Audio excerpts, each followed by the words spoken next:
Okay, so here's another tweet that I will analyze, break down, and do what we usually do here on this channel with Jeff Tidwell. Deplatforming, depersoning, defaming, demonetizing, debanking, debasing, deplorable. Divestment, division, discrimination, disposal, disgusting. So, in this modern public square that we call the internet, the World Wide Web, depending on your age, you might have a different descriptor for whatever this big wide web of information may be, but we call it the interweb, the internet, however it might be. And in this world, we do have people, we have power, we have bias, and we have subjectivity. Subjectivity, like I said earlier, that hate speech is not a thing. And the reason why hate speech is not a thing, is because the term is largely subjective. It's decided on arbitrarily by whoever is choosing to use that term.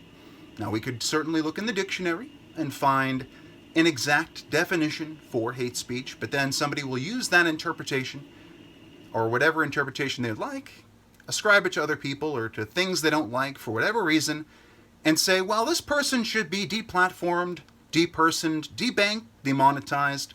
There may be a brigade that comes out and mass reports somebody. Maybe that's what happened to Fred. My good friend Fred revived on Twitter. Who knows? But people get removed because in the TOS for these sites, they say, no hateful conduct. And the thing is that, as I said, race is a filter. That's one of many, many filters out there that people use when they're viewing certain content, certain words, certain statements. They put it through a filter and they say, well, this is why. This is why you're saying this. I've mind read your intention. I'm projecting it onto you. And this is why, this is what you're saying. This is what you're saying. I can't get into your head because mind reading is impossible. But this is what you're saying. That's called projection. And I certainly have a number of videos, such as projecting about projecting on my channel. Check it out. But frankly, we are seeing it go beyond just the publisher platform debate. Is Twitter and are Twitter, Facebook, Reddit, are they just platforms? Are they publishers? Or are they both? And do they use their, are they free from liability with the US government? Are there certain protections they have? Are they subsidized? Yes, they are. And yet they don't have to abide by our Constitution and the First Amendment. Now, most people will come to me with the XKCD interpretation of the First Amendment and say, well, we're showing you the door. We have every right to use our household privileges and apply them to the entire modern public square. If you have wrong think over here, we want you out. You want to stay on this side. This echo chamber over here is the right think. And anybody outside of this narrow window, Overton window of acceptable dialogue is extreme. It's totally extreme, they'll say. And of course, then I will look at it, or somebody else will look at it. 3, 4, or 1 million people will look at the same statement and say, I don't see it. What are you seeing here? Oh, you've arbitrarily decided that this is something hateful or this is offensive. Well, it's not your right not to be offended. I do apologize for all those who have been offended by my words and my content over the years, but it's not your right not to be offended. It's just, well, it's closer to a privilege. And people get defamed, People get debased through this process. People are called deplorable just for their association. They have guilt by association. Now, in this country, we have something called freedom of association, and it is covered under, we have freedom of assembly. We can get together and do things. That's why protests, you can always protest. You can always let your dissenting voice be heard. And it's a beautiful part of why our democracy works so well. Our democratic republic works so well. But we are seeing so much division, discrimination, and disposal You know, I talk about the phases of censorship. The final phase, of course, is active censorship. That is when you are silenced, and the prophets and disciples of the modern religion of censorship, well, they achieve a form of salvation when they silence the morally wrong, the morally incorrect statements based on their arbitrary definition. So we do have to have a discussion about this because we have an election coming up in the United States. We have a lot of information, misinformation, disinformation going around. Some people would call a little bit of this fake news. Check out my video, Fake News, Post-Truth Shopping Tips on BitChute and YouTube. I talk a little bit more about how the media confuses and conflates and, frankly, lies. They use lies by omission, lies by structure. They bury the lead. They use weasel words, like in my tweet, Fake News. Check that out on Twitter. And I talk a little bit about, well, I give a great example using an artful conceptual framing of how the media tends to lie or use post-truth to make, you know, people think or persuade them in this direction or that. But of course, when you're deplatforming people, you are removing a voice, you are removing a perspective, and sometimes, you know, there may be a good reason to do it. There may be something called a credible threat, direct harm, or, you know, someone calling fire in a crowded theater. I don't believe in doxing or defamation. I don't like when people slander or libel, and no one likes unconsented pornography. There's a lot of different things that, you know, free speech, even as a free speech absolutist might say, there are places where you go, well, maybe we can be a little bit more critical and careful, but people are being banned and it's not consistent. Sometimes someone's banned for one thing, and then another source is doing the same thing with twice as many followers, and no one's talking about it. It's not consistent. It's not fair. Fairness, of course, being, again, subjective, relative, and so forth. And, you know, these are private companies that can do what they want. And that's kind of an issue because they do represent the modern public square of the internet. They are massive post-governmental entities with massive influence and power. They choose who speaks and who doesn't. And frankly, we have to be more and more critical of how much power they have and why they're doing what they're doing. The fact that we don't know why my friend Fred was banned. I don't even know much about why Katie Hopkins was banned. But I assure you that it should be temporary. If a person with 1 million followers is permanently banned, well, what does that say? Like, what did that person say? Look at what happened to James Woods, too.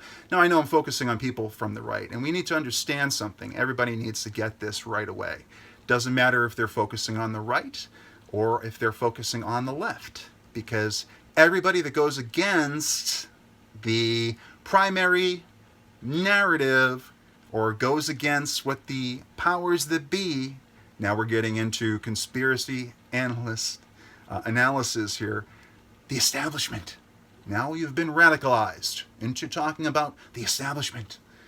I think Bernie Sanders supporters will know what I'm talking about, as well as Donald Trump supporters, and many others that have experienced some animosity from the elites, the establishment figures that suppress and pass around talking points memos and say them and repeat them. And repetition is a big part of persuasion, but a lot of people aren't persuaded after they see just how this works. If you've seen the Sinclair Broadcasting PSA, you know that messaging can be rather universal across an entire corporation and anybody that's employed or part-time, contracting, and so forth from there. So there's a lot of mud in the water when it comes to the voices of people in the intelligence world, the intellectual world. I shouldn't say the intelligence community. Obviously, there are some issues with the CIA, the FBI, The NSA, obviously there are some people, anybody that has an anti-war sentiment knows the CIA is often used to create, an environment of propaganda, misinformation, and disinformation in different countries that they may be looking to, the United States and their allies, may be looking to make some impact in for one reason, geopolitical reason or another. But that's tangential. We'll come back to the disgusting deplatforming, depersoning, defaming. So we do have defamation going on. People are slandered, frankly. And depending on who's saying it, it'll either be censored or perhaps even promoted by the algorithm. And I don't think the advertisers have much of a say, but when people are deplatformed, demonetized, they will say, well, it wasn't the algorithm that demonetized you or a specific individual person at the company, say Google, if in the case of YouTube, but it was the advertisers. The advertisers said they can't do it, even though that their products are sold to your audience quite a bit, and they were doing really well. The advertisers don't want to be associated with this. Well, you're creating a world of division. You have people on the right, for example, the false dichotomy of right and left in politics, but you have people on the right that won't buy anything from the companies on the left, and you have people on the left that won't buy anything from the companies on the right. So you're sowing division through these actions. You're creating pariahs. I do have a video out, the making and unmaking of pariahs. Check that out on my channel for more on that. But frankly, I am closer to a free speech absolutist. I am agnostic, if not atheistic, on the modern religion that is censorship. And I feel that I want more information because as a pro-information person, I say more information is better. And I do try to promote that. And while we're at that, read WikiLeaks. Read WikiLeaks if you want more information on what's going on inside your government and others, as well as some other corporations and larger entities that they happen to have information on. But certainly the CIA. Check out their Vault 7 release for more on how the CIA can manipulate data to make you and I, the public, believe whatever it wants us to. It's very important.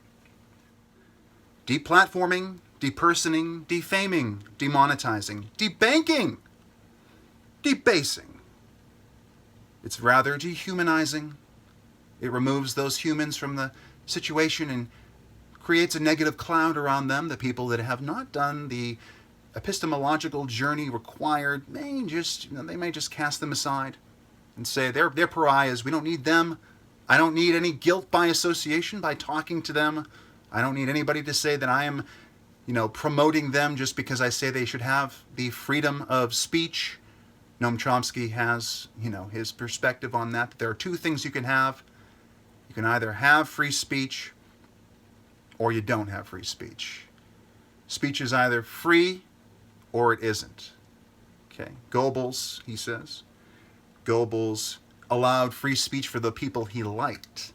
So if you want to be more pro-free speech than Goebbels, you don't want to be running around censoring people. It's deplorable.